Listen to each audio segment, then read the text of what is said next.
All right, so for everyone out there, I'm Leanne West, and I am president of the International Children's Advisory Network.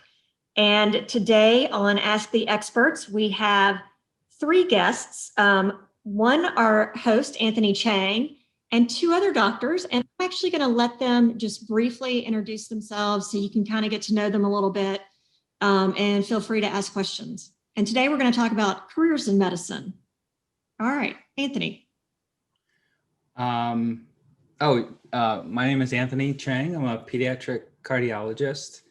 I've been interested in medicine since I was in the 10th grade, so pretty early. I originally wanted to be an architect, and then I heard a talk by a pediatric heart doctor at the National Institute of Health, and then that kind of changed my mind. And been in love with that subspecialty ever since. So welcome, everybody. Thank you. Alberto? Yeah, okay. I didn't know about that, Anthony. That's very interesting.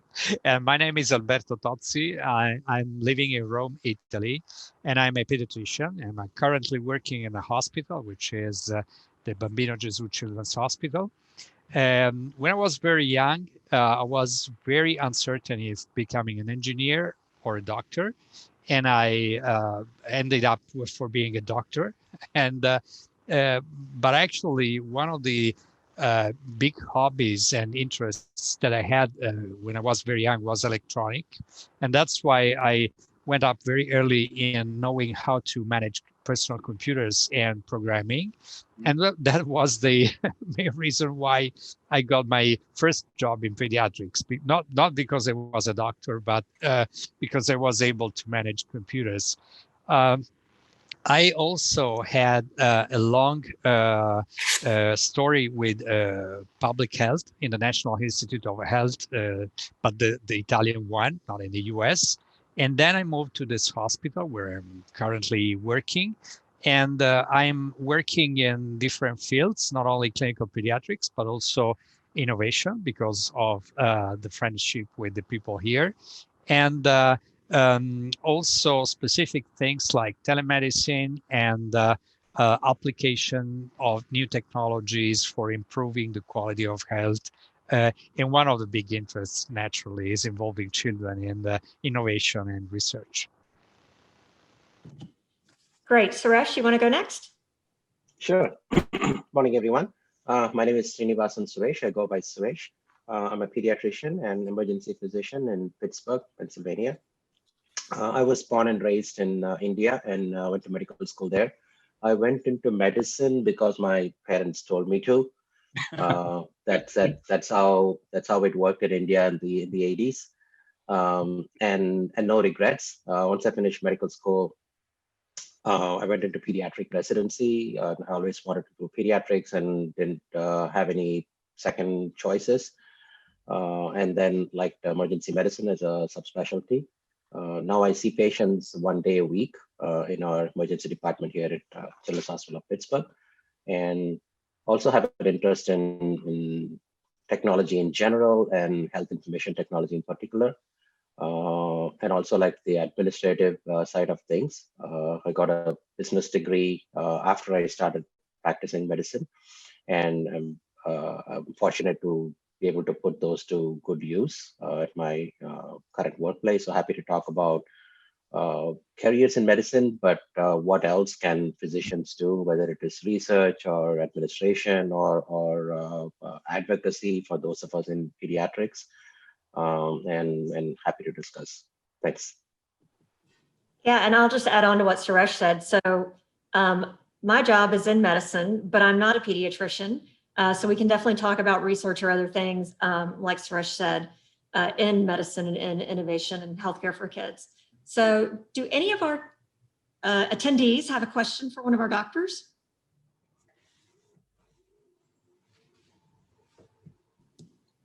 And if not, oh, there's Olivia. Okay, I was gonna call on somebody and it might've been you. I'll start it off. So I am a senior in high school right now, and I'm looking at being an engineer.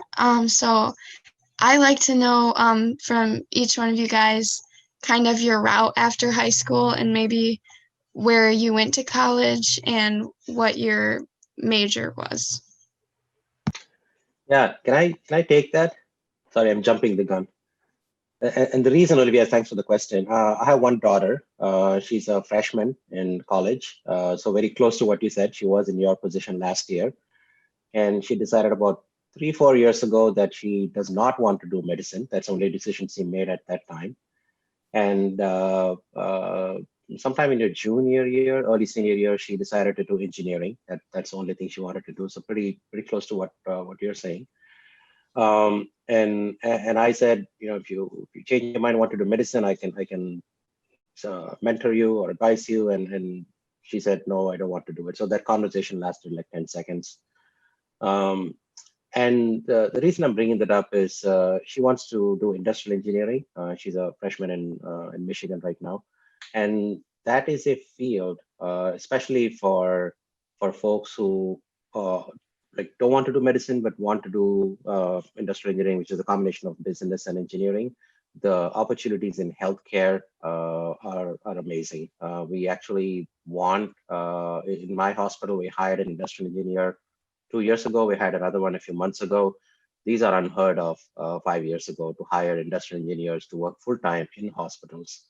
So that's just the one angle I wanted to bring. I don't know much about engineering otherwise, but there is a lot of overlap and collaborative relationships and the opportunity to work in teams for folks like you who, let's say, you finish engineering 4 years from now, or even a master's in engineering 5-6 years from now.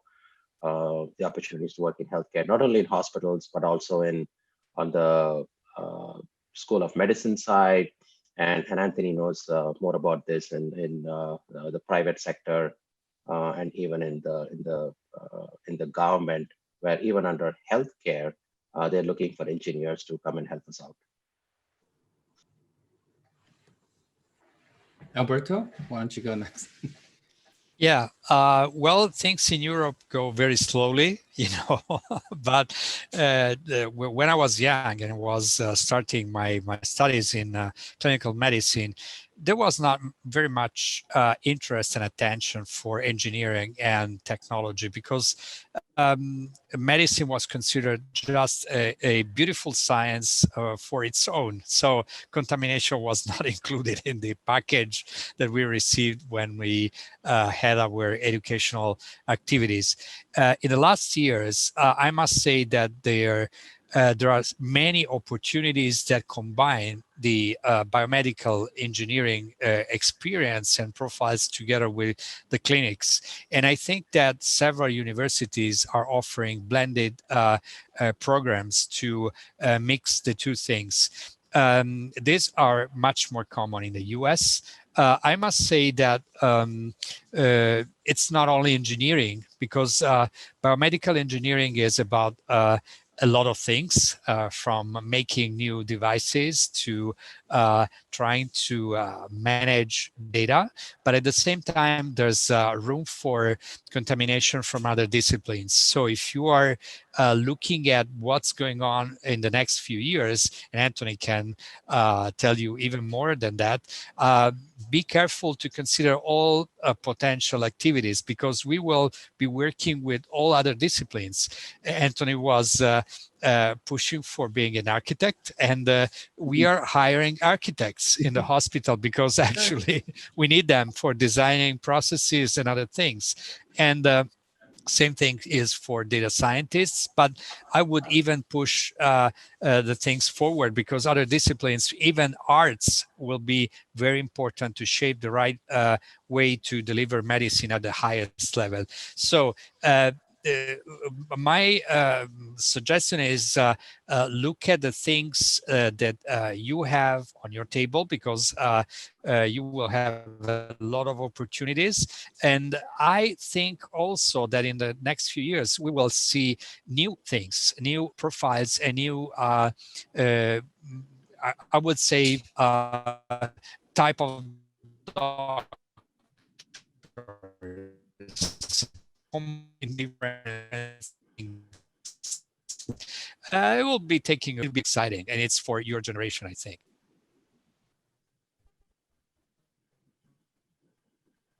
Yeah, before surprise guest today with Chester. Chester.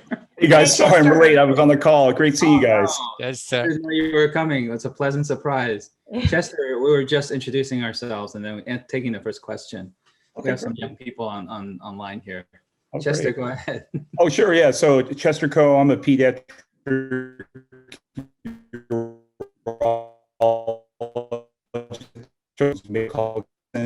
before, and very happy to be in medicine. I do surgery, so that probably may make me different from some of the other physicians. It's a longer track, but it's definitely worth it. So happy to answer any questions. So the question was, how do we, Olivia is just starting a senior in high school and just wanted to know our journey and in medicine. So as you know, so as I said earlier, I was very, very determined to be an architect. And then when I was in the 10th grade, I was in biology class, and unbeknownst to me, I was the number one student in the class, even though I was didn't think I was going to go into medicine. And then my teacher said, well, because you're the first in the class right now, we're going to send you to the National Institute of Health, NIH, because they have a heart seminar series for high school students, 12. And I said, well, why don't we give this opportunity to my friend? I still remember his name, and I need to find out what's ever happened to him. Arrow, because he wants to be a doctor. I don't want to be a doctor. And then she came back and she said, no, we can't pass it to somebody else. So I went, and the first few Saturdays were interesting, but I wasn't totally thinking I was going to go into healthcare. And then one Saturday morning, a pediatric cardiologist got up and gave a 1-hour talk on congenital heart defects. And that 1 hour changed my life. I just sat there, I remember, totally mesmerized and said, this is the coolest thing ever. And back then it was just, angiography or pictures of the heart using a catheter. It was no ultrasound, believe it or not, back then in the 1970s. And then I went home to my mom and I said, guess what? I don't want to be an architect anymore. I want to be a pediatric cardiologist to take care of kids with heart disease. And then that's how I literally pivoted in a big way. And then everything after that was geared towards becoming a pediatric cardiologist. And since I already decided to be a pediatric cardiologist, it was interesting because going through medical school and going through training, everyone knew I want to be a pediatric cardiologist. So they really bent over backwards to make sure I get interesting experiences like doing a heart catheterization when I was still an intern in pediatric residency. So I was very lucky. It came to me rather than I'm thinking about what to do next, so I was very, very lucky that I found the perfect profession for me. And as Alberto says, my other main passion in life was always math. And I was the only nerd in high school, in my high school, that was in the chess, math, and computer club. So I was like the ultimate nerd. And then sure enough, it came full circle for me throughout my career that I ended up investing even more time in, math and statistics and now artificial intelligence. So I was lucky that I had two passions and both were realized in my career. And sometimes that happens. You can chase, if you're interested in engineering, Olivia, and healthcare, I always say do both. There's no reason especially in countries that are very friendly to have two careers that you can chase both. And you bring a lot to each. You bring a lot to healthcare and engineering by doing both, because you're sort of like the translator of two languages, so it's very, very rewarding, I think so. Yeah. And Chester, your personal experience. Yeah, Go ahead. well, I was just going to add to that, because my background was physics and math undergrad and then physics and electrical engineering grad school. So I definitely did not take the medical route to healthcare, but in projects that I worked on over the years, I did a lot of sensing technology and data analytic type things, and just kind of ended up in healthcare, which I really love. It's been my favorite part of my career so far. And Suresh mentioned industrial engineering. I didn't even know what that was until I started working at Georgia Tech, and they do a lot of data analytics in the healthcare field. But there's biomedical engineering, there's biosciences and bioengineering. There's so many different engineering areas you could get in and become a professional in the healthcare field in some way. And yeah, it's interesting. We have a lot of conversations about engineering. It really does make sense these days. But I can tell you, when I was going through and I was a senior in high school, I had to, I went to Cal, so go Bears, everyone. But I had to choose a major, and I chose mechanical engineering. I liked science. I didn't want to be just a pre-med major, so I chose engineering. And fortunately for me, the grades worked out. Able to get into medical school. I got into one school, but at least I got in. So it's still a challenge. It's still a lot of interest in going to medical school, but I do think engineering is a great background for medicine. If you can do it, it's a little bit harder pathway to get into medical school, but I do think it's worth it. And nowadays, when I look at the residents and fellows applying for training spots, I see a lot more of them now are engineers in college as opposed to before. So I think, and I can tell you now, it helps. I do help pediatric device innovators with an FDA grant, and we want device innovators to build better devices for kids. I definitely use that. I mean, I'm really a physician, surgeon, taking care of pediatric patients, but I do think the engineering background definitely did help.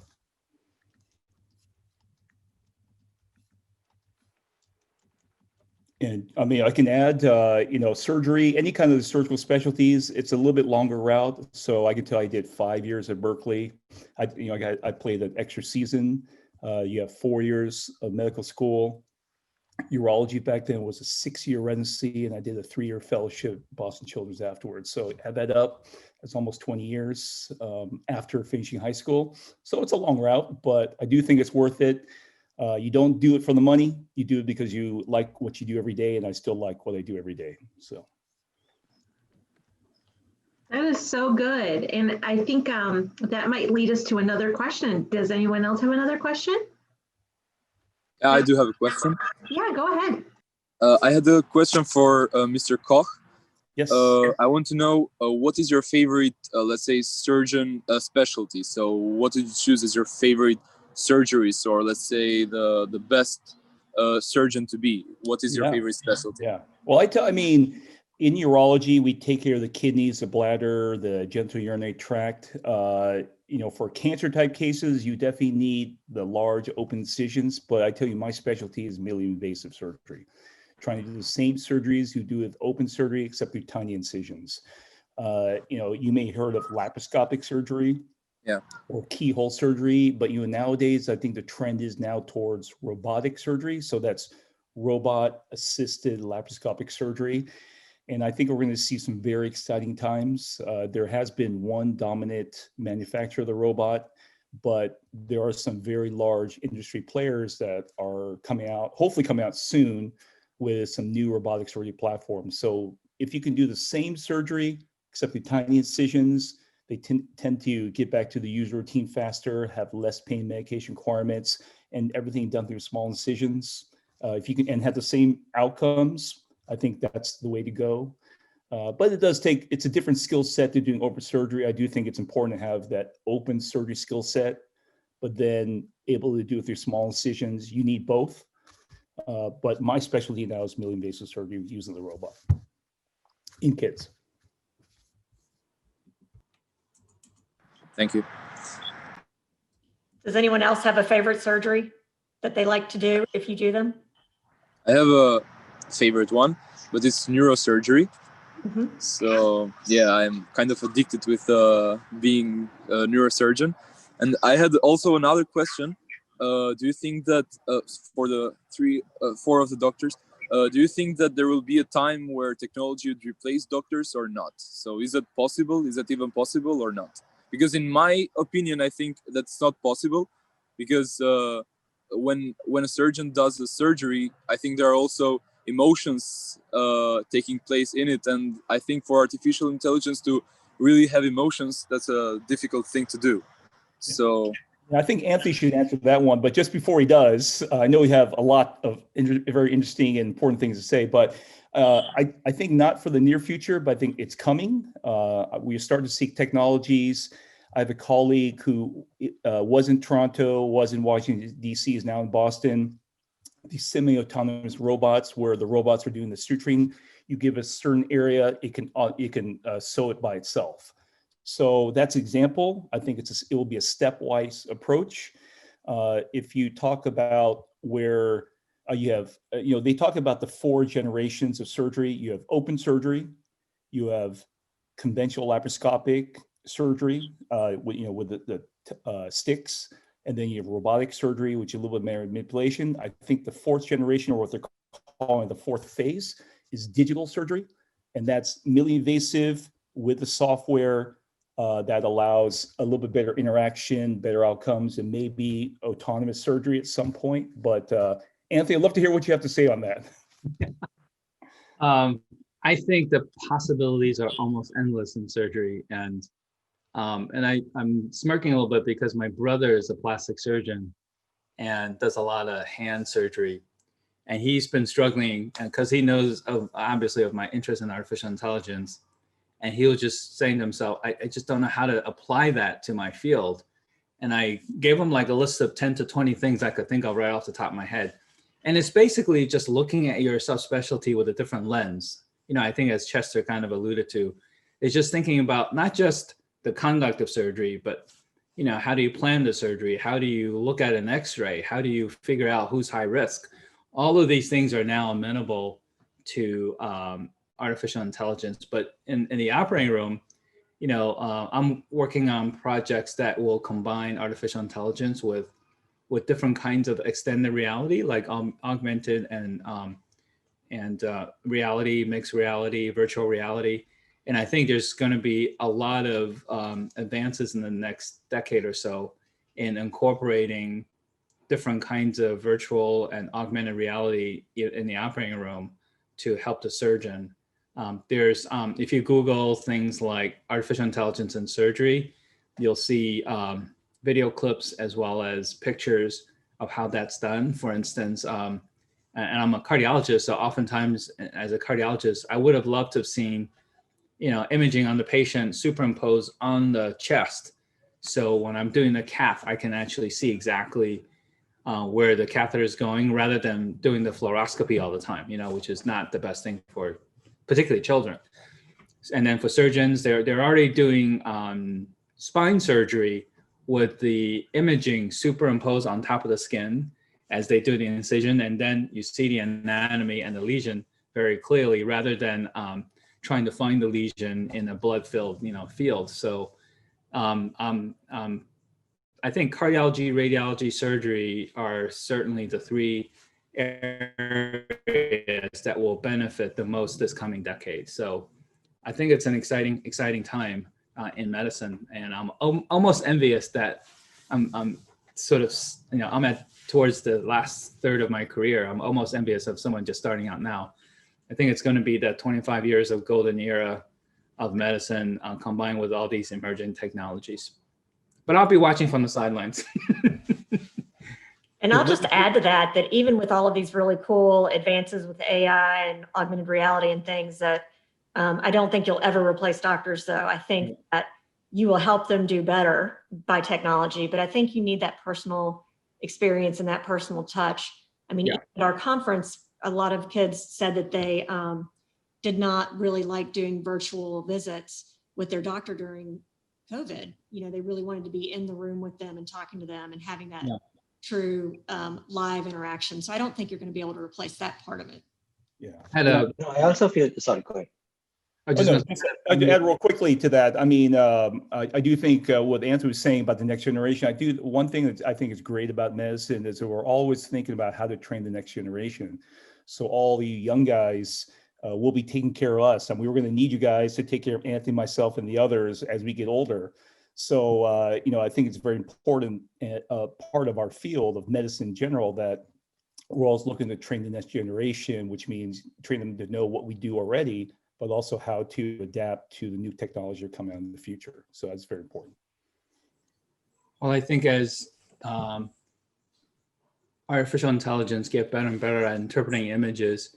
While we're talking, I'll try to pull up a little video clip of how Todd Ponsky and I imagine the future of training in surgery. So you'll actually get artificial intelligence to work with you as a partner during surgery, not just planning surgery.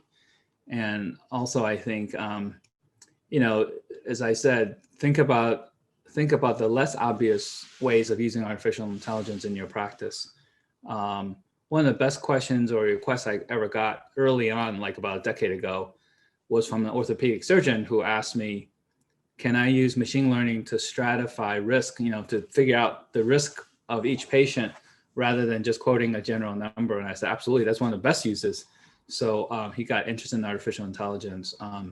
And so I think there's so many ways you can converge medicine with other subspecialties.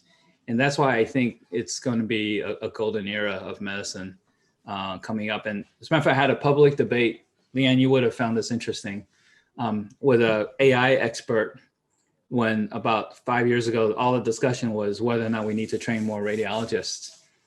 And he was predicting that to be far less radiologists in the future. And actually, just for fun even, I just said, I think there'll be a lot more radiologists because you're making the job even more interesting. And the last time I checked in training programs in radiology, since 5 years, compared to 5 years ago, the number has gone up now. So we certainly are not decreasing the number of radiologists. So potentially, if we make the job even more interesting, you know, a lot of younger generation that is interested in computer sciences and data sciences might find healthcare particularly rewarding because it's not just about making a good living and making games and working for Google, but you actually save lives. So I think, at least when I talked to some of the interns this past summer, quite a few of them have gotten interested in healthcare as a second sort of stop because they had initially been more interested in data sciences. Right. You know, I think the great thing about machine learning, artificial intelligence is actually it's going to allow the more routine things to get taken care of by machine learning, and so that would free up more radiologists to make advances, do other things. So there are many routine things like reading a chest X-ray is pretty straightforward, I think, for most. And I think a lot of people could be very comfortable with artificial intelligence or machine learning algorithms to be able to look at that. So, but then you start looking to other radiology modalities that would now that radiologists can be freed up to do those exciting things to advance the field.